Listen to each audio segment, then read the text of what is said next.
नमस्कार दोस्तों, इस ब्लॉग में आप सभी लोगों का बहुत बहुत स्वागत है। आज हम बताएंगे करवा चौथ के व्रत का महात्म्य। करवा चौथ व्रत को करने से करवा माता अत्यंत प्रसन्न होती है और अति उत्तम फल प्रदान करती हैं। इस व्रत को करने से स्त्री के पति की आयु लंबी होती है और उसके सभी प्रकार के रोग और शोक दूर हो जाते हैं। इस व्रत के प्रभाव से पति पत्नी का प्रेम स्थायी बना रहता है और उनका दाम्पत्य जीवन अत्यंत सुखी हो जाता है। अब करवा माता की कहानी सुनिए। अति प्राचीन काल की बात है। एक बार पांडु पुत्र अर्जुन तप करने के लिए नीलगिरी पर्वत पर चले गए थे। इधर पांडवों पर अनेक मुसीबतें पहले से ही थी और अब अर्जुन भी तप करने के लिए चले गए थे। इससे शोक विह्वल होकर द्रौपदी ने श्री कृष्ण जी से आराधना की। श्री कृष्ण जी ने पूछा, बहन तुम्हें क्या कष्ट है? द्रौपदी जी ने हाथ जोड़कर कहा, हे प्रभु, आप अंतर्यामी हैं, मेरे कष्टों के विषय में आप स्वयं जानते हैं।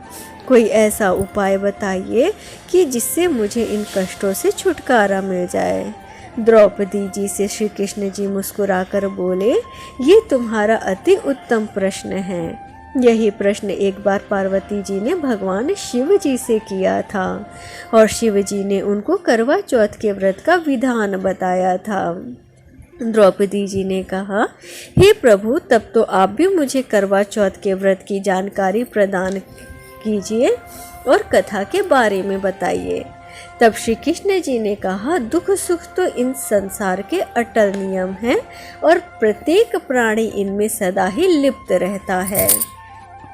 दुख के बाद सुख और सुख के बाद में दुख तो निरंतर चलते ही रहते हैं। इसलिए मनुष्य को निराश नहीं होना चाहिए, मन में सदैव उत्साह बनाए रखना चाहिए। लेकिन कुछ ऐसे भी उपाय हैं जिनको करने से दुख समाप्त होने लगता है और सुखों की प्राप्ति होने लगती है। इस प्रकार का एक उपाय है करवा चौथ व्रत करना। अब मैं तुम्हें अति उत्तम करवा चौथ व्रत की कथा सुनाता हूँ, ध्यान से सुनो। प्राचीन काल में एक गुणी, विद्वान, धर्मपरायण एक ब्राह्मण रहता था। उसके 4 पुत्र तथा एक गुणवती नामक पुत्री थी। पुत्री ने विवाहित होकर चतुर्थी का व्रत किया, लेकिन चंद्रोदय से पूर्व ही उसे क्षुधा ने व्याकुल कर दिया। इससे उसके स्नेही दयालु भाइयों ने छल से पीपल की आड़ में कृत्रिम चंद्रमा बनाकर दिखा दिया।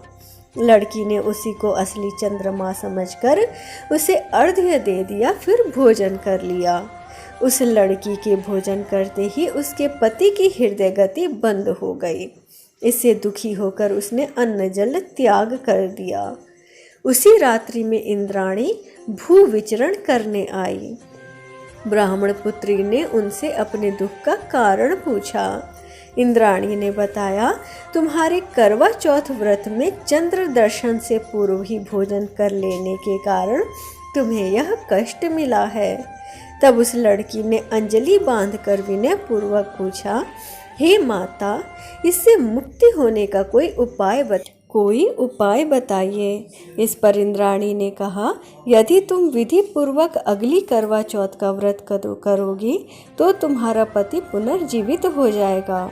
कन्या ने ऐसा करने का वचन ही दिया था तो उसका पति पुनर्जीवित हो गया।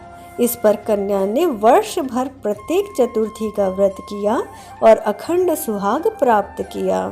इस प्रकार से कथा कहकर श्री कृष्ण जी ने कहा, हे द्रौपदी, यदि तुम इस व्रत को करोगी तो तुम्हारा अर्जुन से मिलन होगा और तुम्हारे सभी कष्ट दूर हो जाएंगे।